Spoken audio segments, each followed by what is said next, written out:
Hello, welcome to the Humanergy Leadership Podcast.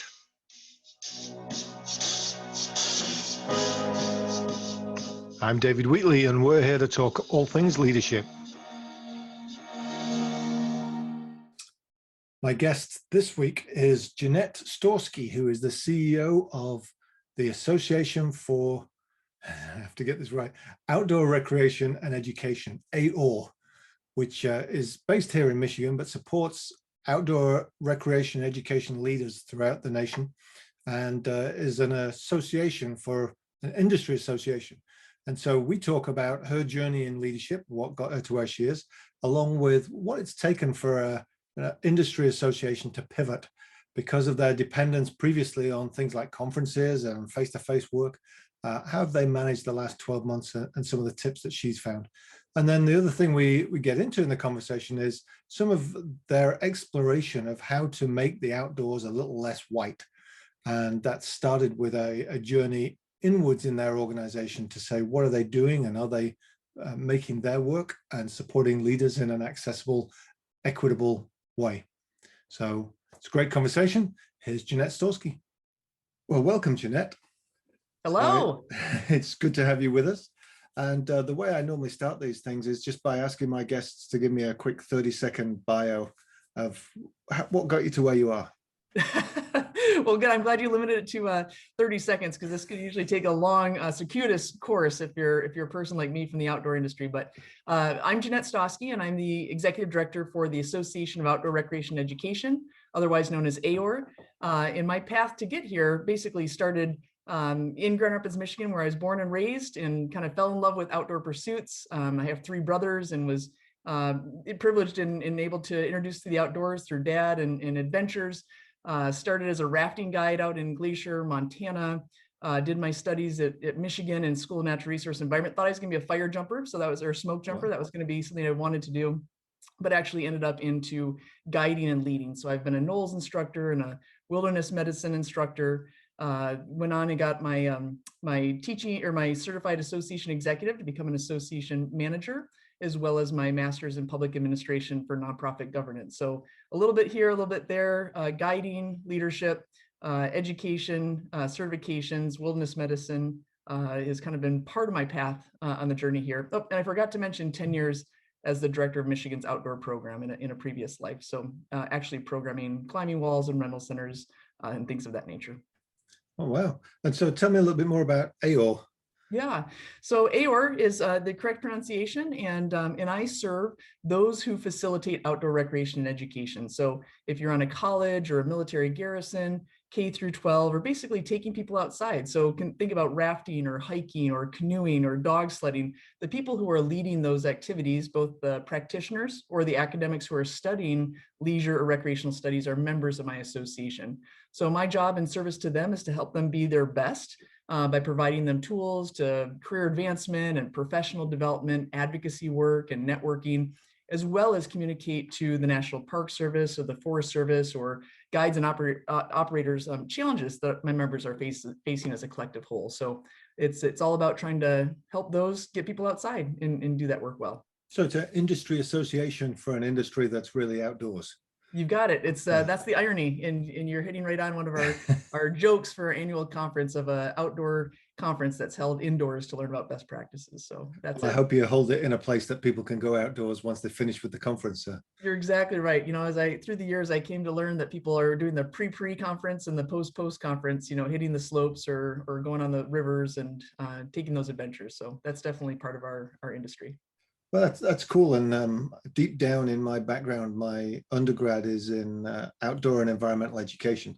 Oh, fantastic. From a tiny little place called Charlotte Mason College in the north of England, which is now part of the University of Cumbria. I love it. And I went there simply because you could actually specialize in whitewater kayaking, sailing and climbing. And that was part of my degree. So I love it. Well, so you should be a member. I think I am. So I kind of understand the history of the background there a little bit. But so how does your history as a outdoor, national outdoor leadership leader and things like that, an enthusiast for the outdoors, show up in your leadership of an association that's got an office? Yeah. Well, that's part of the fun of the work is in order to help people be at their best selves, I might have to sit behind a desk or do some travel or public speaking to help elevate it, right? So because my members work in places that have no safety nets, and because nature is wild by definition, or can take those forms of judgment and decision making in an ever-changing landscape. The weather changes, the people change, the dynamics change. Really, ours is the study of how you respond to that, how you can lead yourself, how you can make sure that you've got the systems or policies and procedures in place, how you can think through potential incidences or evacuation routes if something would happen, and then bring it all together. So that's how we do the work, is we think about what we want to do outside, and we think about what do people need to do that, and we educate and share that through our association's messaging and our meetings and our networks to do that. So that's fascinating. One of the interesting things that tweaked my fancy in terms of talking to you was everybody's had to pivot in the last 12 months through the pandemic. And as an industry association, most of your work is done around gathering people for conferences and education series, things like that. What are some of the things that you've done to engage and keep engaged your stakeholders while you can't go to Boulder and have a conference? That's a great question, and I'd be lying if I said it wasn't, and it hasn't been painful, both for myself or for my membership. And so, I think that as an outdoor educator or a leader in that space, there is a tolerance for ambiguity. There just has to be, by nature of our work. And so while we are people who convene and build community, just like you said, around a campfire or in these outdoor spaces, and we've not been allowed to do that. And I have to say, my membership, some states have stayed open. So some states are operating as they've been for the last 14 months. Others, like where we are, where I am here in Michigan, have had different challenges or have not had the ability to travel or to get access to these permits. So we've tried a whole variety of things. We've tried to make ourselves more accessible through virtual conferencing, through recreating socials or events or meetups. We've been trying to think about issues that we know are challenging. So bringing in state offices, or, even we had an epidemiologist come on and talk about, okay, so how do you manage a group of people in the backcountry if you don't know if people have been exposed or not before you even start the expedition? And so those are kind of some of the conversations we're having. And the irony I have to mention, David, is that more people want to get outside today than have ever wanted to get outside today. However, there are these barriers to getting them out, right? So the regulations and policies and procedures, and with all the job changes last year, a lot of the guides and outfitters had to find other work because no one could. So now we're seeing how that's going to impact our industry. And myself and my team are thinking about, what do my members need that may have been different a year ago? Right. Do you see a lot of those people coming back into the industry, or do you think you may have lost a good section of them?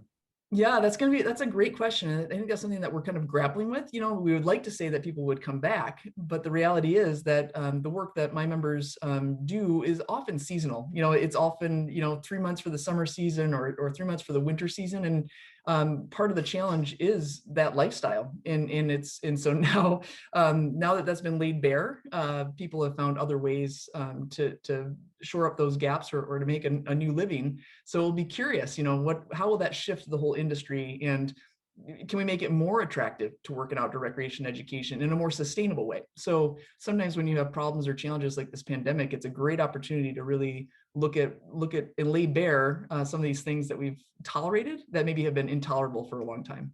If you've got some examples of that, because I think that's something that we've all had the opportunity to do. It's been really a great opportunity in the middle of a crisis, isn't it, to just stop and say, can I do this differently? Yeah. And how do I do it differently? And the people who have pivoted that way have been very successful.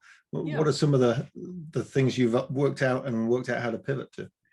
Yeah, I think you actually just mentioned the crisis. And so I think early on, I had read a quote, never waste a good crisis. And that's actually been kind of my driving motto this last year plus, to think about. And I think I mentioned, again, what has been laid bare, why have we been doing the work that we've been doing, and does it make sense to continue? And so to answer your question directly, it's looking at, and of course I just lost my train of thought because I was going to go a different direction there, but it's looking at specifically, I think, things like professional development. These are some things that we've taken for granted that often my members' programs or college universities have covered. And so now that those have not been covered, we're asking members to remind them that they're worth it themselves. They are worth the investment into their own growth as an individual or as a leader. And so we've really leaned into that and offered different programming at different price points. We talk about how does this connect to a more inclusive outdoor space? And I know that we've talked about, or we will talk about some diversity and equity and inclusion, but this is especially in light of the trial this week and activities across the nation that have been ongoing, that many of us who have had privilege have not had to really see or engage with, we're now facing. So even our structure as an association, associations are built on kind of white supremacy and who can participate and who can volunteer and who has disposable time and money to contribute. And so now we're having to look at what is a sustainable financial model for this association that's not based on things that we historically maybe trumpeted and parroted and said that this is what it's meant to be. And so how do we do that? So we don't have all the answers right now, David, but we're asking those questions and having candid conversations that we've never had to have, to be quite candid. We've been able to avoid it. You can just keep on doing what you're doing, and so this crisis has been just a real honest look at what we're doing and how we do it. That's cool, because I want to come back to the equity piece shortly, but I think the organizations that I work with that have really thrived through this are the ones that have done just what you do, which is say, okay, this is a pause. This is a chance for us to stop doing the tactical work and start looking and saying, let's go down to our bones, if you like, and see whether there's a reason for us to still exist. And if so, let's tweak that based on the fact that we're starting from ground zero. Yeah, I think it's really forced that.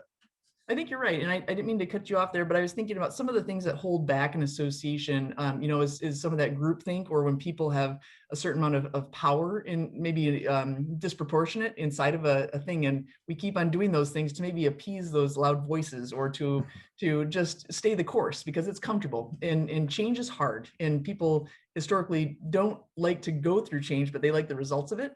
And so through this pandemic, when we've looked at the ways that we've operated, I think that's been one of the exciting things, is to say, should we put our energy there or not? And what is that return? And are we serving the entire membership or just a small segment? And so I think that's, again, it kind of goes to that equity piece, but it also goes to time and energy and capacity. And those are becoming the commodities that we're talking about now. Right.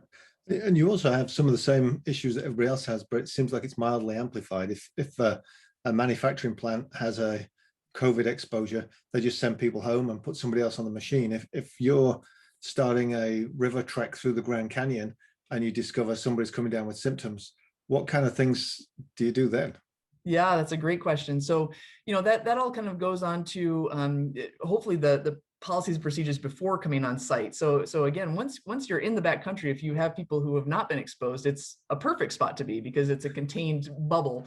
But in that way, I think it would be how do you create that evacuation process and get people out, following just as you would an accident or another near miss, and then get people to the medical care that they need. But then of course they're all vectors at that point. So you have to kind of think about how you would reassimilate in those different situations. So that's been curious.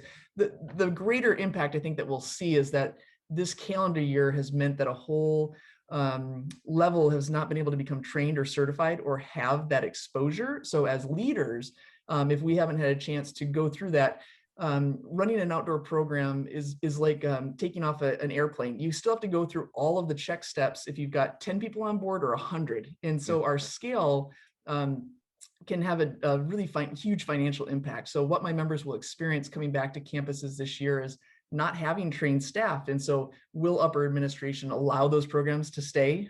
Or is it easier to, in a financial crisis, just say, well, we don't want to have to start the plane back up because we have, we'll need 18 months runway literally to get going again. So right. I think those are the things that are more going to be the impact of this virus. Well, that's a concern if we lose that kind of thing because of the up ramp that's required. And I've been trying to update my first aid qualification for the last 12 months, and I see that there's some people starting to do it online, and it feels like I don't want to be certified to do CPR online. That's correct. Yeah, that's actually another perfect example of a way that we are have pivoted, as you mentioned before, is trying to bring in those companies that provide it and help us understand, how can we maintain or acquire certifications that require observation to see if you are doing the skills correctly. And so I want to know that someone can stop an arterial bleed because they know actually where the arterial bleed is, not just watching it on a screen. And so we're talking about how they're pivoted, what they're using technology, and then how they're demonstrating that to give those cards out. So you're actually doing it online and doing it in a way that makes you feel comfortable? So what we're doing as an association is that we're bringing in those wellness medicine providers to have that conversation. So, Okay. so again, I would think about it as we are a convener. So we'll bring in those companies so members can ask the questions that you're asking. So, I've got $700 into this wellness medicine certification. I don't want it to expire. What are my options? I don't just want a card that says I'm good if I haven't demonstrated my skills in 14 months. Mhm. So those are the things that we're listening and learning and kind of co-creating with the industry. That's cool. I look forward to seeing how you do that as we move forward, and I'll have to tick the little box to get some more information on that. And the other thing that's come up quite a lot for companies in the last 12 months is the idea of risk. And you're in the game of risk and risk management in some ways. What are some of the things that you rely on to determine what risks are worth taking and which ones aren't? Yeah. This is such a great question, and if I'm being real with you, this is a pain point for me because I am often willing to take risks for two reasons. One, I don't perceive them as risks, and number two, if I fail trying something new, I'll just start again. That's just not something that bothers me. But that's probably not the answer that you're wanting or needing. And as I look at my leadership development and I look about that course of action of, hey, I'll just try something new and I'll just outwork someone to get it done, that's not sustainable. And so I'm learning how can I have a more disciplined approach because I'm not going to be of any service to anyone if I fatigue or if I'm off-putting in my leadership and in managing risk. So if you're speaking about AORE and the work that we're doing, we do have a strategic framework that we've developed, and we worked with an entity to help us design that. Not a strategic plan, but a framework, which is different because we revisit it on actually on a monthly basis, and we can adjust. But with that, we have a filter. So the way that we determine risks is we ask ourselves a series of questions.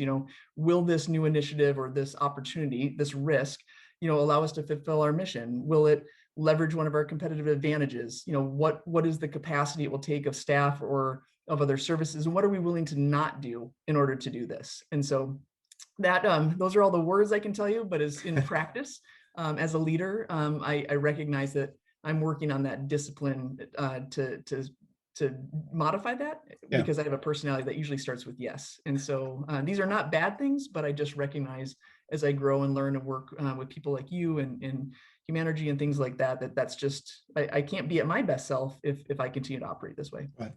That's interesting. I've just pulled some stuff back out of my early college days to apply to some of the companies that I work with now that's based around Colin Mortlock's 4 stages of adventure, which is the idea of play, adventure, frontier adventure, and misadventure.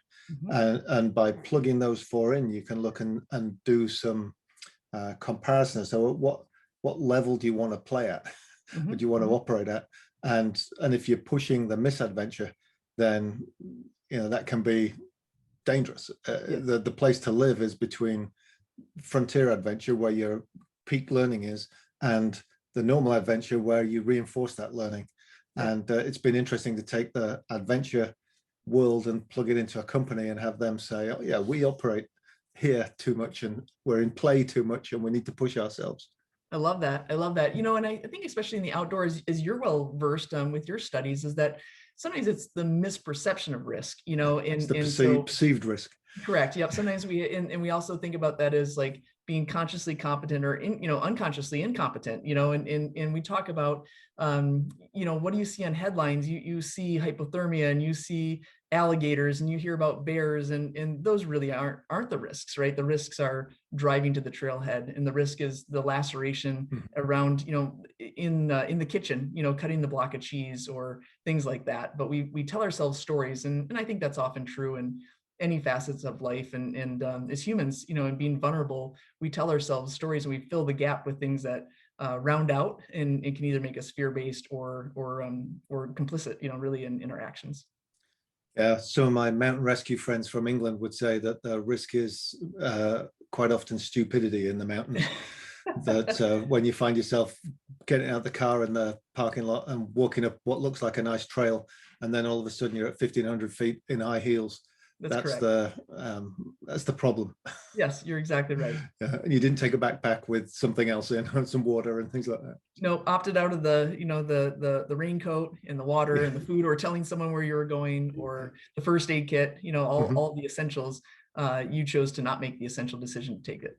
Yeah, that's the stupidity risk, isn't it? So I want to come back then, because you alluded to earlier that adventure and the world of adventure has been historically a white world. Yes. What's AORE doing to balance that out? Yeah. Well, I think first of all, recognizing, I'm a white leader of an institution or of an organization, and with that comes inherent privilege. And again, many of the things that I benefit, the structures and systems, are some things that I'm increasing my awareness of how that's impacted both my perception of the world and my biases and how I'm leading. So AORE is doing a couple of different things, and we're trying to make this really transparent on our website and in our work. But really, we're settling on the internal work as an organization. So that would be exploring, our board of directors, our policies, staffing, organizational culture. Where are we? What have we done? What have we not done well? How can we improve? We've got a Jedi task force. We've actually been doing some of this work since 2010, where some members did bring it to the leadership's attention. And so we have a history, and it's not all healthy, it's not all positive. And so we've been kind of systematically trying to go through and learn or unlearn certain practices, so we can be an anti-racist organization. We work with consultants, we work with people to bring that knowledge in, and we look at really having to do the work ourselves, because I think there's a tendency to try to outsource, or to try to, funding is the only answer, or we need to do something, but no one is really standing up to do it. And then externally, what we're trying to do is help our members, again, understand and recognize the privilege that they have in their programs and in their campuses, or in their classes. And so we're trying to empower our membership to understand, how are their hiring practices? Are there places of employment? They're climbing walls. Are they adaptable? How are they recruiting and bringing in more diverse staff? Do they have training that on Jedi work that they're doing, and what culture are they upholding that's either positive or negative? And so we're trying to provide them tools and trainings. We just hosted last week a 2-day Inclusiveness Summit, and we actually designed that with 3 Jedi consultants over the last handful of months. And we tried something really different, David and I, and if I can just explain it, we brought in different leaders. We had 4 sessions, and each session was on a different topic. One was on the outdoor industry as a whole. Another one was same space, but different perspective. 2 guides, an Asian woman and a Black gentleman, talking about how they're climbers, but their experience is different than me as a white climber. The third session was on HR practices and how to diversify that. And then our 4th one was on microaggressions. But what we did differently is that we had the presentation for the first hour, and the second hour was a breakout room by identity. And the thought was that people in their identity groups can reflect upon how they themselves have acted, or they themselves have learned the words from the presenter and started to own and recognize how have they demonstrated that, and become more aware so they could change that behavior. So really, we tried to do it in a different adult learner way, where it wasn't necessarily just consuming the information, it was taking it in, reflecting, and thinking about where have I said that? How have I presented that way? When did I do that? Sharing it in a small but safe space, with the increased awareness, hopefully moving forward, of how they can change that. And so I imagine there's a lot of people that are buying into that, and it's been fortunate, again, what we've had the time to think about it, and unfortunate that there's been some public issues that have really raised our attention. Are you seeing pushback from any areas? Yeah, I'm glad you asked that, because we just went actually over the evaluation. And again, as thought leaders and as an association, we'll always need to take the feedback from an experience and try to improve it for the next one. But really, I think what we're learning is that for some people didn't even understand why we would have identity groups. And so we started to recognize that where the membership or attendees are very different places. Some are just starting their diversity, equity, inclusion work. Some are super invested and are looking for a much deeper dive that we weren't and aren't able to provide. And then some are just not even aware that it's an issue. And so I think we started to, in some of the responses, we started to, I think some of the ones that caught us kind of flat-footed were people not understanding if it was an inclusive summit, why would you have identity-based, or caucusing by rooms? And so we just realized there'll be a greater need for us to message that and share the intention of self-reflection. We recognize that often many of the Caucasian attendees chose not to participate significant portion in the self-reflection, which when I say it out loud, we can both nod our heads, but I think I was amazed to watch that. So it was more of a, well, that's all good, but they're probably not talking about me, and I think that's part of that as well. So I think those are some great opportunities for us to think about what people need and how can we be flexible and meet them where they are. This work is hard and it's ongoing and it's overdue and it can't be performative. It has to be real and authentic. We're going to make lots of mistakes. I make mistakes in this area all the time, but I have to be open to just saying thank you for the feedback. Next time, know better, do better, with some more humility rather than being defensive. And I think that's something that we need to work on. Yeah, that's great, because there's a place on the outskirts of my hometown of Leeds in the north of England that was built about 30 years ago as an outdoor center to bring kids from the inner city to 5 miles out of town kind of thing, to do that kind of thing, and kids of all different types, abilities, origins, because one of the things I'd shared with them was the idea to build a completely inclusive, accessible caving system that would be wheelchair accessible and everything else, but they couldn't find the funding. One of these days I'll find somebody who wants to sponsor that and get that idea back out of my backpack. Sounds like a great endeavor, for sure. Now you also intrigued me. You're using JEDIs to help with this? JEDI, so justice, equity, diversity, and inclusion. So JEDI is the acronym that adds justice. There's all these different acronyms. It was just like, JEDIs as well. I'm glad you asked. Bit of a Star Wars thing. Being curious is better than we don't have the Star Force on our side, but may the Force always be with you. So how can people find out more information about AORE? Yeah, our website is AORE.org. So AORE.org is the best spot to go and kind of clue in and see the resources that we have for different offerings that we've been talking about today. Well, thanks. And Jeanette, thanks for spending some time with us today. My pleasure. Thank you for the opportunity. You're welcome. Well, that was a great conversation with Jeanette. Thank you very much for that. And again, she's the CEO of AORE, the Association for Outdoor Recreation and Education. You can check them out at aore.org, as she just said. So that'd be exciting. It's great to talk to somebody so enthusiastic about both her work and leadership in the outdoors in particular. So it's good to see. Quick reminder, if you are interested in chapter 9 or chapter 10, the supplemental chapters to What Great Teams Do Great, send me a note. I'll point you in the right direction. David@humanergy.com. Otherwise, like and subscribe. Thanks for listening. You've been listening to the Humanergy Leadership Podcast. I'm David Wheatley, and we're brought to you by the book, What Great Teams Do Great, available now at all good bookstores. Thanks to Brian Spencer and Finkel for the music. Please share any feedback and suggestions. I'm available through humanergy.com. And go to iTunes, like, subscribe, and leave us a review so that other people can find us. In the meantime, until next time we meet, stay healthy.